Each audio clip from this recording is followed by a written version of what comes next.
The thunder of hooves pounded against the hard, packed earth as Levi Everett chased down a stray calf that had wandered from his herd. The year was 1878, and the sprawling plains of Wyoming territory stretched before him like an endless sea of gold and green under the late afternoon sun. Sweat trickled down his neck as he guided his horse, a chestnut stallion named Copper, with practiced ease through the rolling landscape. Levi had been working cattle since he was old enough to sit a horse.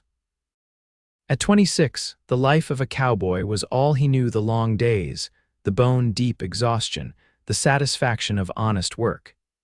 He'd been driving his small herd north to sell in the growing town of Willow Creek when the calf broke away, determined to make a run for freedom. "Got you now," Levi muttered as he closed in on the animal, swinging his lasso with fluid precision. The rope sailed through the air and settled neatly around the calf's neck. With gentle pressure, he slowed his horse, bringing the calf to a halt before it could exhaust itself further. After securing the animal, Levi turned back toward his camp. The town of Willow Creek was visible in the distance, a collection of wooden structures that had sprung up alongside the railroad tracks just 3 years prior. It was a typical frontier town, rough around the edges but growing with promise. As he approached the outskirts, he heard a commotion coming from outside the general store. A small crowd had gathered, their voices raised in what sounded like confrontation. Levi wasn't one to involve himself in other people's business, but something about the tone of the voices drew him closer. Through the gathered onlookers, he caught sight of a woman standing rigid before a red-faced man whose finger jabbed the air between them. She was dressed simply but neatly in a dark blue dress, her honey-brown hair pulled back beneath a modest bonnet. Even from this distance, Levi could see the determination in her posture, though she was clearly outnumbered. "You ain't got no right to be spreading those ideas here," the man was shouting. "Women voting, next thing you'll want to be mayor. All I said was that women should have a say in the laws that govern them," the woman replied, her voice steady despite the tension. "It's hardly a radical notion, Mr. Tanner," the man Tanner snorted derisively. "Go back east with that nonsense. We don't need your kind stirring up trouble." Several voices murmured in agreement, and Levi noticed how the crowd seemed to press in closer around her. He dismounted, looping Copper's reins around a nearby hitching post, and moved closer, drawn by a sense that things might turn ugly. "My kind?" the woman questioned, lifting her chin. "You mean educated people who can read the Constitution?" Tanner's face darkened dangerously. "You've got a sharp tongue for someone so outnumbered, Miss Gardner. The truth doesn't change depending on how many people are listening, Mr. Tanner." What happened next occurred so quickly that later Levi would have trouble recalling the exact sequence. Tanner lunged forward, his hand connecting with the woman's shoulder. She stumbled backward, losing her footing on the uneven ground, and then someone else, one of Tanner's friends, stuck out a boot behind her. She went down hard, landing in a muddy patch left by the previous night's rain. The crowd erupted in cruel laughter as she lay there, mud soaking into her dress, a look of shock and humiliation on her face. Something hot and fierce ignited in Levi's chest. Before he had fully processed what he was doing, he was pushing through the crowd, his tall frame and determined expression clearing a path before him. He reached the woman just as she was attempting to rise, her hands sinking into the mud as she struggled to maintain her dignity. Levi extended his hand to her, aware that the crowd had fallen silent, watching this unexpected intervention. "Madam," he said simply, his voice carrying clearly in the sudden quiet. She looked up, surprise flickering across her features. For a moment he thought she might refuse his help out of pride, but then she placed her mud-covered hand in his. Levi pulled her gently to her feet and, meeting her eyes directly, said with quiet conviction, "You don't belong down there." The words were simple, but they hung in the air between them, weighted with meaning that went beyond the immediate situation. Her eyes widened slightly, a flash of something: gratitude, recognition, connection passing between them. Tanner snorted. "Well, ain't you the gallant one, Everett? Didn't figure you for a woman's rights man." Levi turned slowly to face Tanner, his expression calm but his eyes hard. I figure I'm just a man who doesn't like seeing folks pushed around, Tanner, especially not ladies. This lady is nothing but trouble, Tanner spat. Jeanette Gardner's been in town less than a month and already she's trying to upend the natural order of things. Levi glanced at the woman Jeanette, taking in the intelligence in her eyes and the determined set of her jaw despite the mud staining her clothes. Seems to me the natural order is for folks to treat each other with respect, he said evenly. You might want to give it a try sometime. A tense silence followed his words. Levi was aware he was making an enemy, but he couldn't bring himself to care. Something about this woman's courage in the face of such hostility had struck a chord in him. Tanner seemed to weigh his options, his gaze flickering between Levi's imposing height and the quiet strength evident in his stance. Finally, he spat on the ground. You two deserve each other, he muttered, before turning and stalking away. The crowd, disappointed that the entertainment had come to an end, began to disperse. Left alone with Jeanette Gardner, Levi suddenly felt uncharacteristically awkward. He was used to the company of men and cattle, not mud-spattered women with fire in their eyes. Thank you, she said, breaking the silence. Though I'm afraid you've just made yourself quite unpopular on my account, Levi shrugged, never much cared for popularity contests. He glanced at her ruined dress. Are you all right, Miss Gardner? Did they hurt you? My pride is more wounded than anything else, she admitted, attempting to brush some of the mud from her skirt with limited success. I should have known better than to engage with men like Tanner in the first place. What were you discussing that got him so riled up? A hint of wariness entered her expression. Are you asking so you can tell me I was wrong too? Levi held up his hands in a gesture of peace. Just curious is all. She studied him for a moment, then seemed to decide he was sincere. I was putting up notices about a meeting for women who might be interested in learning about the suffrage movement. She gestured to a stack of papers now scattered and trampled in the mud. Mr. Tanner took exception to the idea. I see. Levi wasn't entirely sure what to make of this. Women voting wasn't something he'd given much thought to, living as he did on the fringes of society, but he knew injustice when he saw it. Seems to me folks should at least be allowed to talk about ideas without being pushed into the mud. A small smile curved her lips. That's a refreshingly reasonable perspective, Mr. Everett, Levi Everett, Jeanette Gardner. She offered her hand, then seemed to remember it was covered in mud and withdrew it with an embarrassed laugh. I'd better get cleaned up. I'm staying at Mrs. Wilson's boarding house. She's probably the only person in town still speaking to me. Levi nodded, hesitating. Can I walk you there? Just to make sure Tanner and his friends don't get any more ideas, gratitude flashed in her eyes. I would appreciate that, Mr. Everett. They walked side by side down the main street, drawing curious glances from the townsfolk. Levi was acutely aware of the mud-spattered woman beside him, her head held high despite her dishevelment. There was something compelling about her dignity in the face of humiliation. You're not from around here, she observed as they walked, just passing through, bringing some cattle to sell. A cowboy, she said, and he couldn't tell if there was approval or disappointment in her tone. Yes, madam, not much else I'm good for, she glanced at him. I doubt that's true. They reached the boarding house, a 2-story wooden structure with a neat front porch. Before she could ascend the steps, Levi cleared his throat. Miss Gardner, I don't know much about voting or politics, but if you're holding another meeting and need someone to make sure you don't get pushed around again, I'd be willing to help. Surprise registered on her face. That's very kind of you, Mr. Everett, but why would you do that for a stranger? Levi considered the question seriously. I suppose because it seems like the right thing to do, and because I know what it's like to stand alone against people who think they know better. He tipped his hat. Good day, Miss Gardner. As he turned to leave, her voice stopped him. Mr. Everett, the meeting is tomorrow evening, 7 o'clock, here at the boarding house if you're still willing. Levi nodded once, a small smile playing at the corners of his mouth. I'll be here. He walked back to his horse, unaware that this brief encounter would alter the course of his life forever. The next evening found Levi standing outside Mrs. Wilson's boarding house, having traded his work clothes for the cleanest shirt and trousers he owned. He'd spent the day selling his cattle for a fair price and securing lodging at the livery stable where Copper was stabled. Now, as the sun began its descent, casting long shadows across the dusty street, he hesitated at the bottom of the porch steps.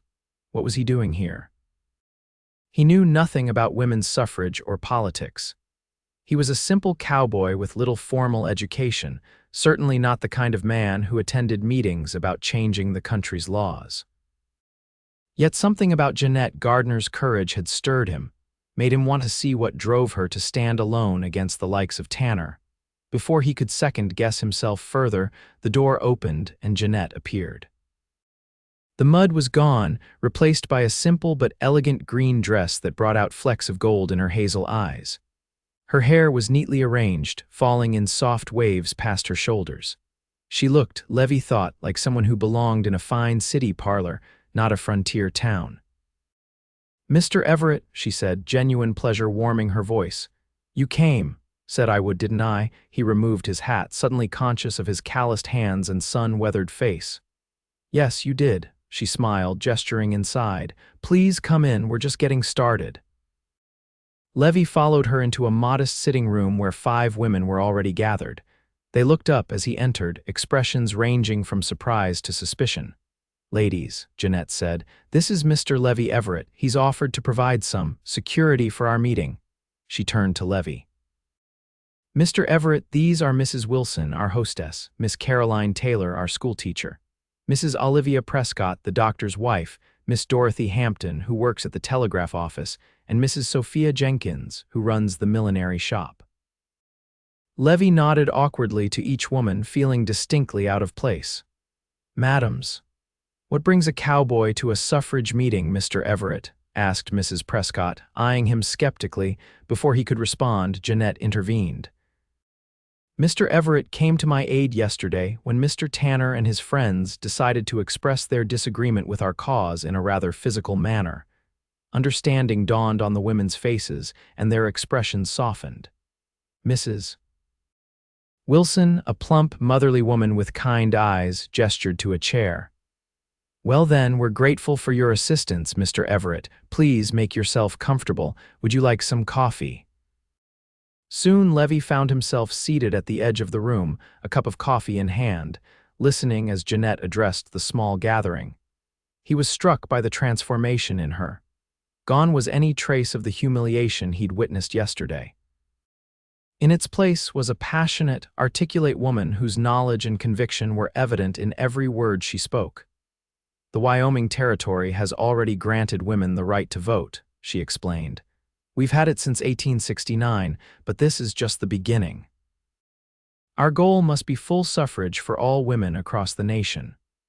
Levi listened, fascinated despite himself, as Jeanette outlined the history of the movement, the arguments for and against, and the progress being made in different states.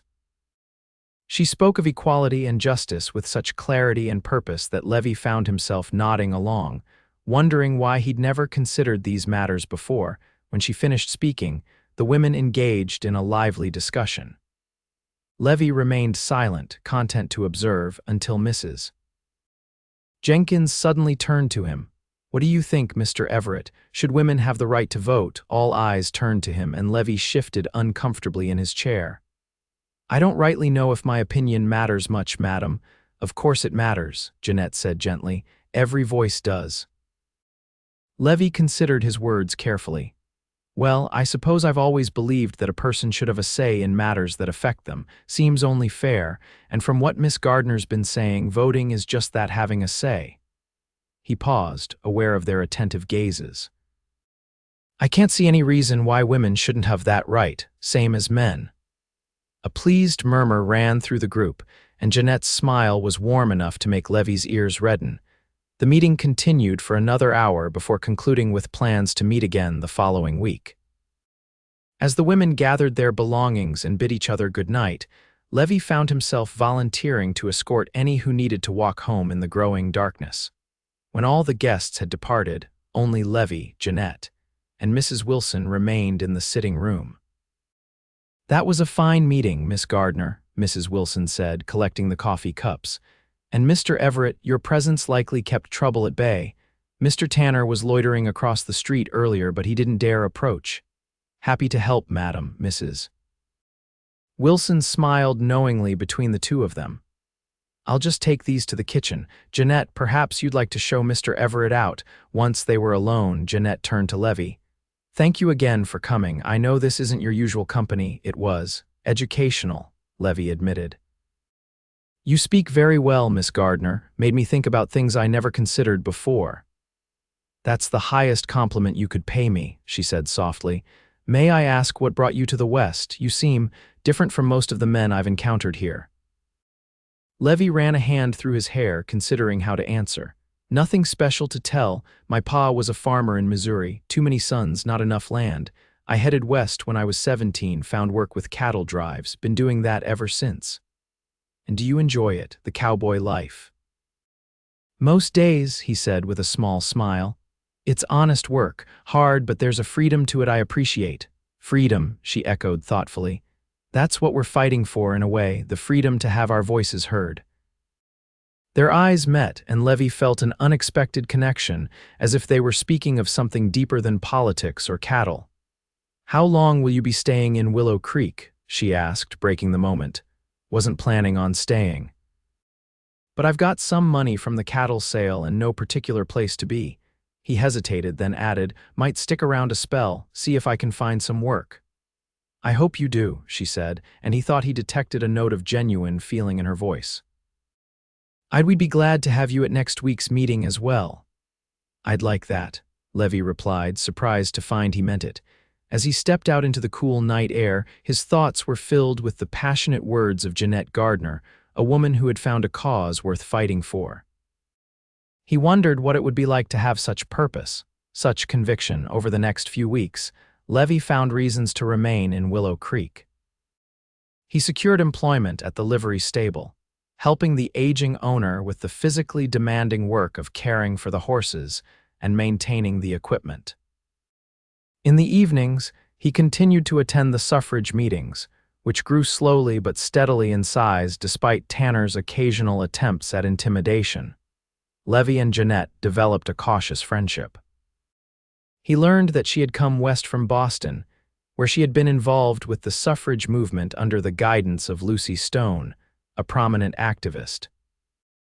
She had chosen Wyoming territory specifically because of its progressive stance on women's rights, hoping to build momentum for the national movement by strengthening support in a place where women already had the vote. But why Willow Creek? Levi asked one evening as he walked her back to the boarding house after a meeting. "It's hardly a center of political influence," Jeanette laughed, the sound bright in the quiet street. "No, but it's growing. The railroad ensures that. And sometimes it's easier to change minds in smaller communities where people can see the real benefits of equality." "And has it worked? Have you changed any minds?" She glanced at him, a smile playing at the corners of her mouth. "At least one, I think." He couldn't argue with that. The more he learned about the suffrage movement, the more he found himself convinced of its righteousness. But more than the cause itself, it was Jeanette who captivated him, her intelligence, her courage, her unwavering determination in the face of opposition. As summer gave way to autumn, bringing crisp mornings and golden afternoons, Levi found himself seeking out Jeanette's company beyond the weekly meetings. They took walks along the creek that gave the town its name, discussing books. She was slowly introducing him to authors he'd never encountered. Politics, she was patient with his questions and their vastly different upbringings. He told her about growing up with 4 brothers on a small farm, about his mother who had taught him to read from the family Bible before she died when he was 10, about his years on the cattle trails and the wonders and hardships he'd encountered. She shared stories of her privileged Boston childhood, her education at a ladies' seminary, and the moment she'd first heard Lucy Stone speak and found her calling. She spoke of her parents' disappointment when she declined an advantageous marriage proposal to pursue suffrage work instead, and their eventual grudging acceptance of her choice. "They still hope I'll come to my senses and return to Boston to marry a suitable gentleman," she confided one afternoon as they sat by the creek, watching leaves drift lazily on the current. "And will you?"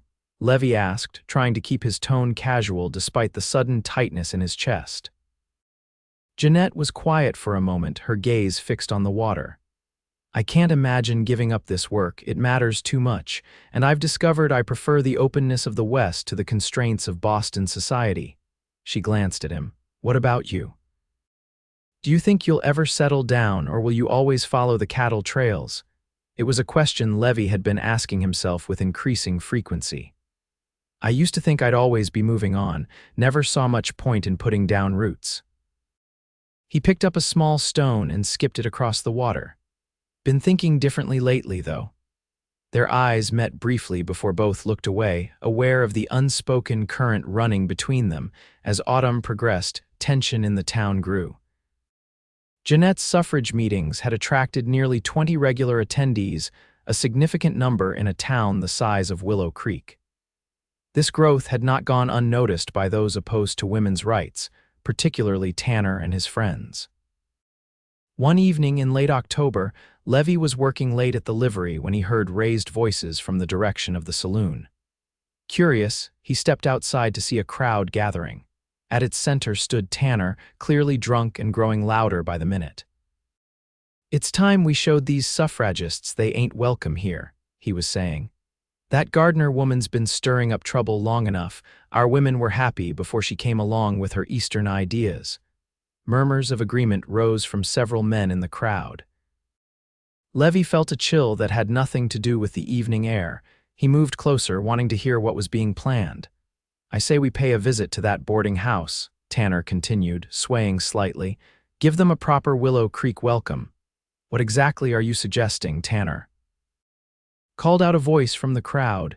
It was Dr. Prescott, whose wife attended the suffrage meetings. Tanner spat on the ground.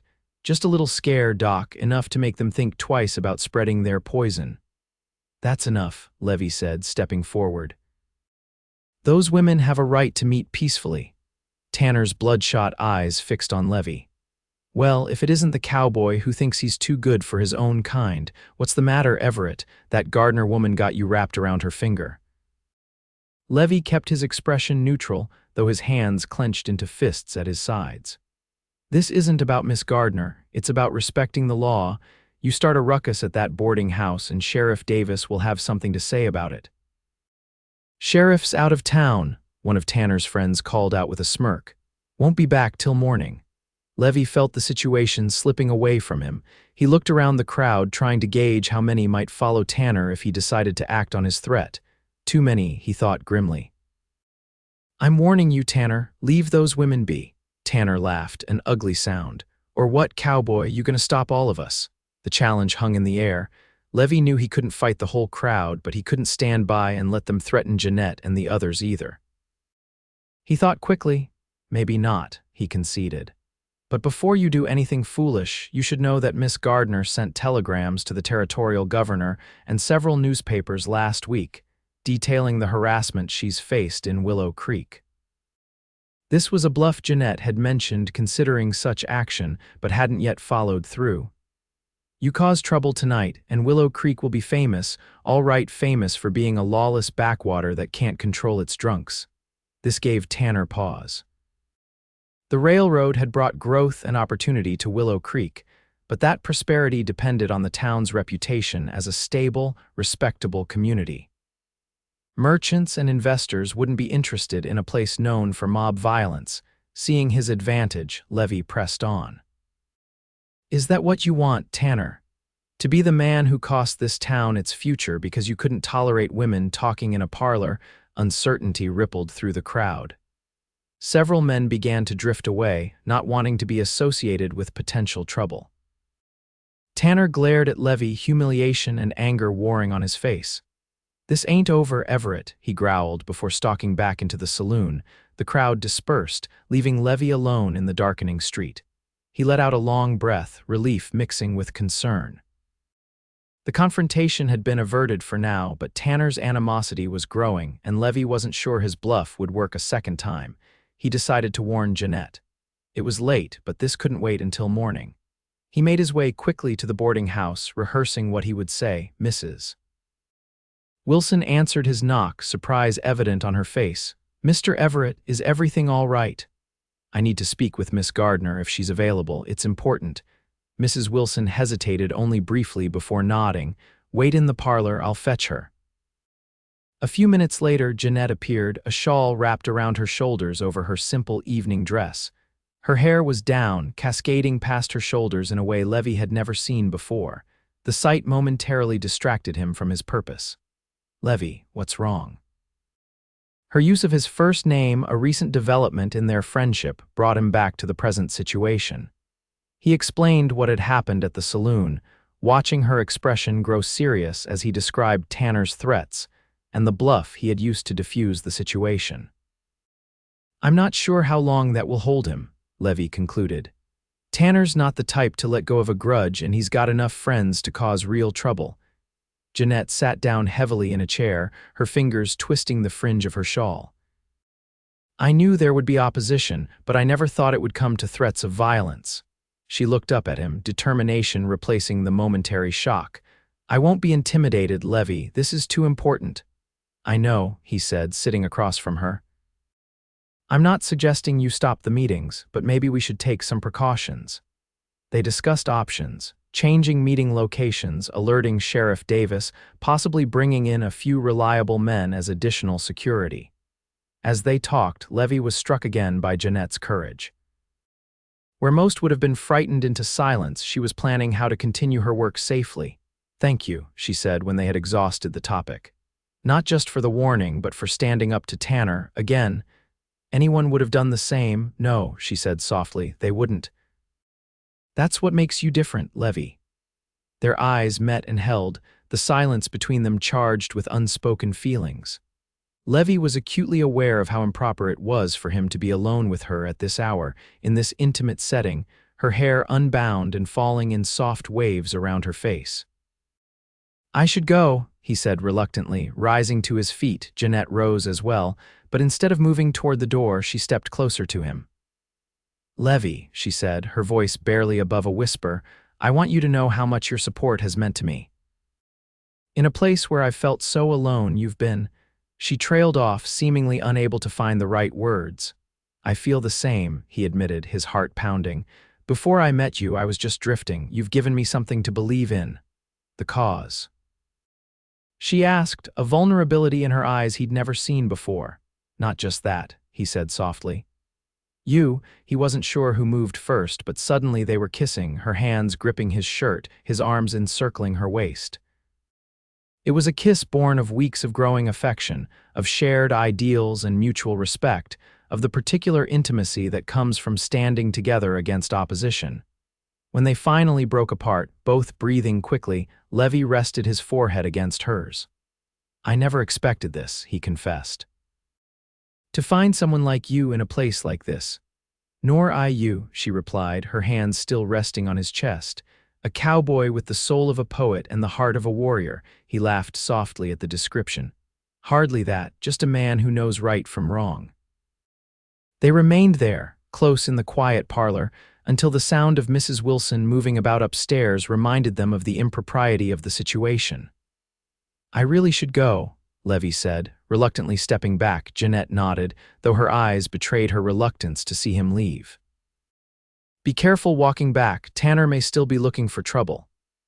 "I can handle Tanner," he assured her. At the door he paused. "Jeanette, this means something to me. You mean something to me." Her smile was radiant. "And you to me, Levi Everett, more than I can say." Over the next few weeks, their relationship deepened even as tensions in town continued to simmer.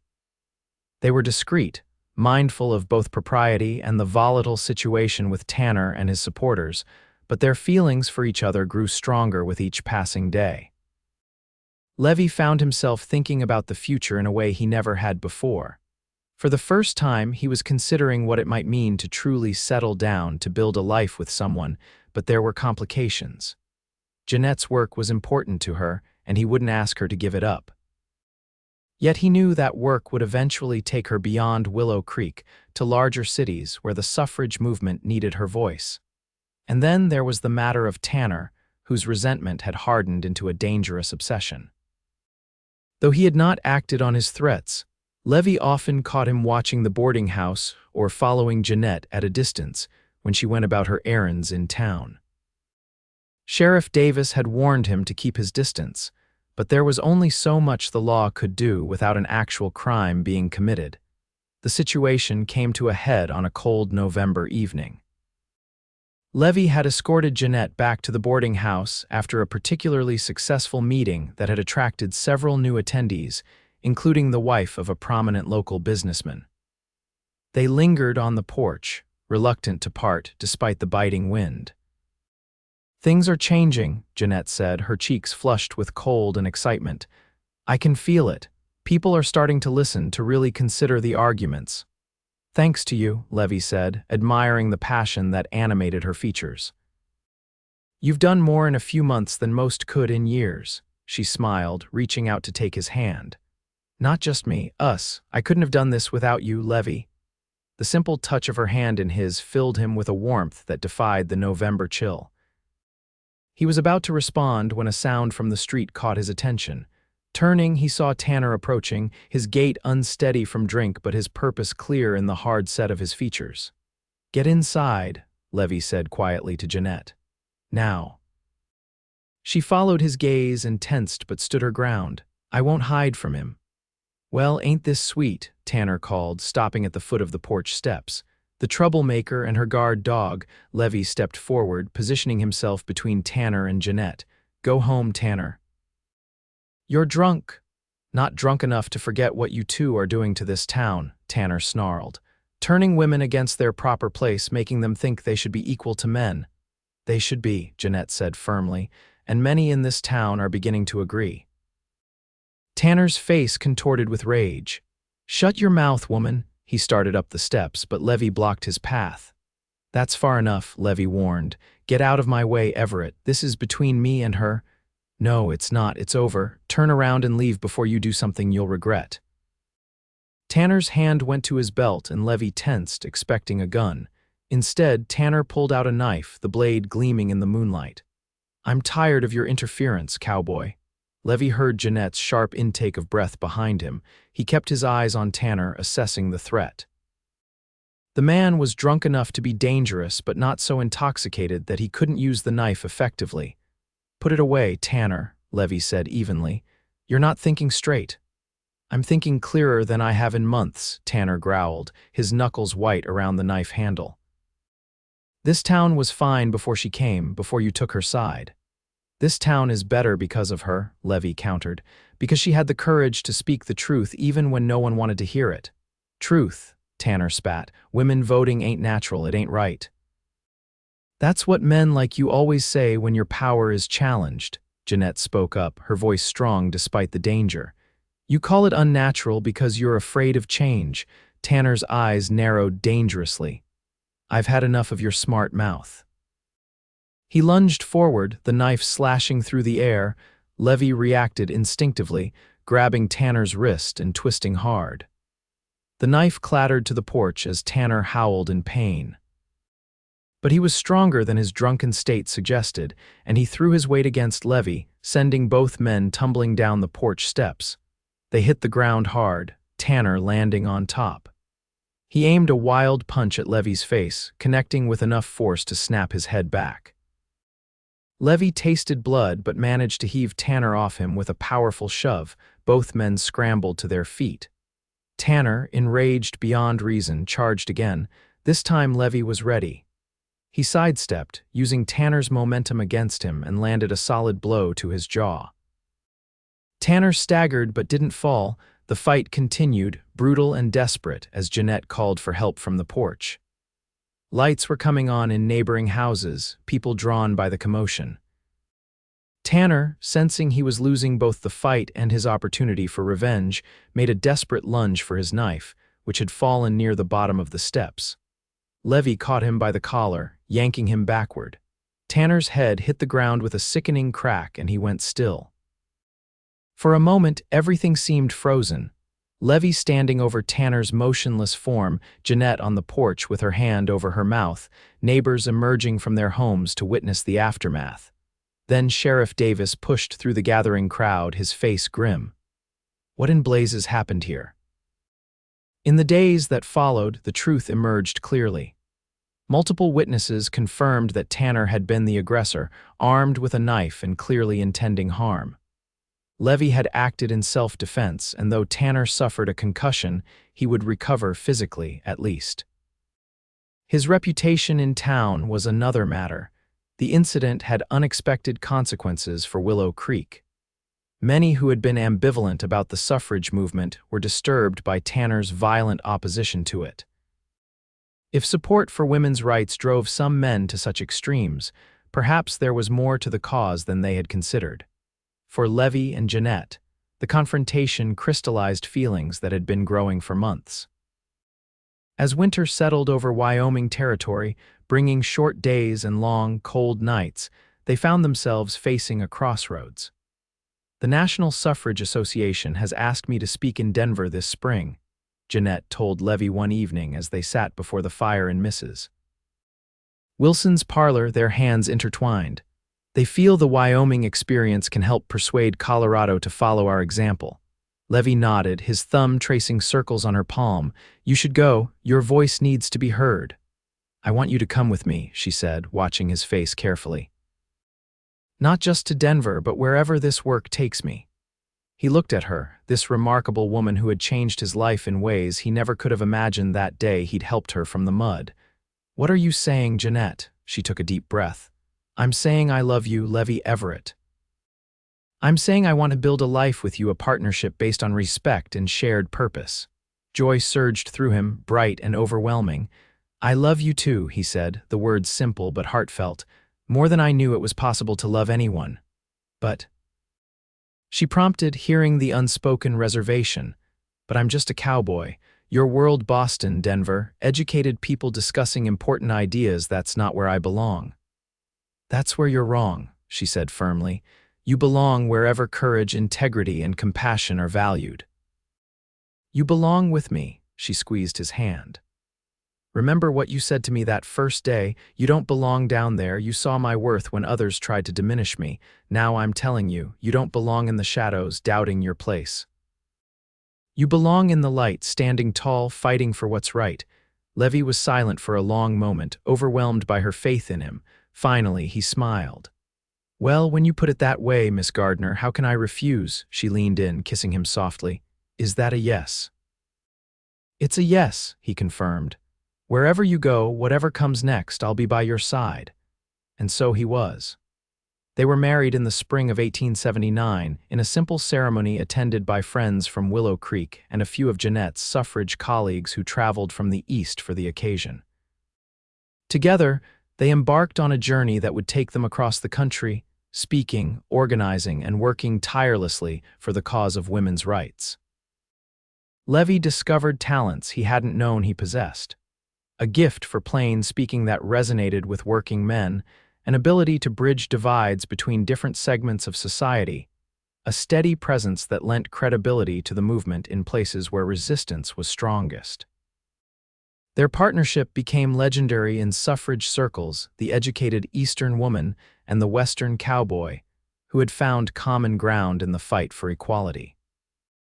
Their story was retold as an example of how the movement could unite Americans from all walks of life around principles of justice and fairness.